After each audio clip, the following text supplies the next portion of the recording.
B stands for body mass index, और body mass index आपका पहले वेट चेक करते हैं और उससे ये पता चलता है according to your height and according to your age वो बताते हैं कि वेदर यूर ओवरवेट और अंडरवेट और या फिर you fall in the obese category. Obese की 3 क्लासेस होती हैं, क्लास 1, क्लास 2 और क्लास 3।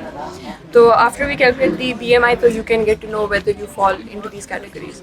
और BMI कैलकुलेट इस तरह करते हैं कि first you check the height and then you check the weight, उसके बाद फिर you divide the weight over the height, उसके बाद आपका BMI कैलकुलेट हो जाता है और एज भी इनपुट करनी है। वो जो वैल्यू आएगी वो BMI यस।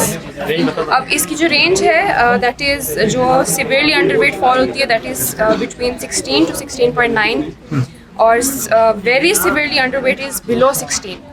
उसके बाद जो अंडरवेट जो स्लाइटली अंडरवेट कंसिडर किया जाता है दैट इज़ 17 to 18.4 और द नॉर्मल रेंज जो हर किसी की होनी चाहिए of a healthy person that is 18.5 to 24.9 और जो ओवरवेट कैटेगरी अब स्टार्ट होती है दैट इज़ 25 to 29.9 मतलब 30 के करीब वेट अगर आपका आ जाए तो दैट इज़ स्लाइटली ओवरवेट, ठीक है। और ओबीज क्लास 1 जो है दैट इज़ 30 to 34.9 मतलब 35 के करीब दैट इज़ ओबीज क्लास 1 के मतलब अब ओबीज लेवल आपका स्टार्ट हो गया स्लाइटली।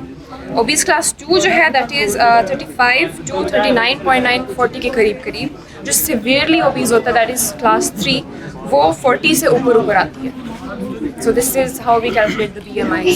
इसमें मैं ये ऐड करना चाहूँगा कि ओबेसिटी जो है ये बेसिकली एक अब मर्ज बनता जा रहा है, एक डिजीज़ बनता जा रहा है और ये मदर ऑफ डिजीज़ है। अगर आपको ओबेसिटी हो जाती है तो फिर आपको डायबिटीज़ हो सकती है, आपको दिल की बीमारियाँ जिसको हम कार्डियोवैस्कुलर डिजीज़ कह सकते हैं वो होते हैं, आपको लंग्स इशू हो सकते हैं, आपको स्टमक इशू हो सकते हैं। इसके ये बेसिकली बिहेवियर डिजीज़ है और अगर आप बिहेवियर चेंज करते हैं, आप खाना पीना कम करते हैं, आपको फिजिकली एक्टिव करते हैं तो आप इस मर्ज से बच सकते हैं, ओबेसिटी से बच सकते हैं।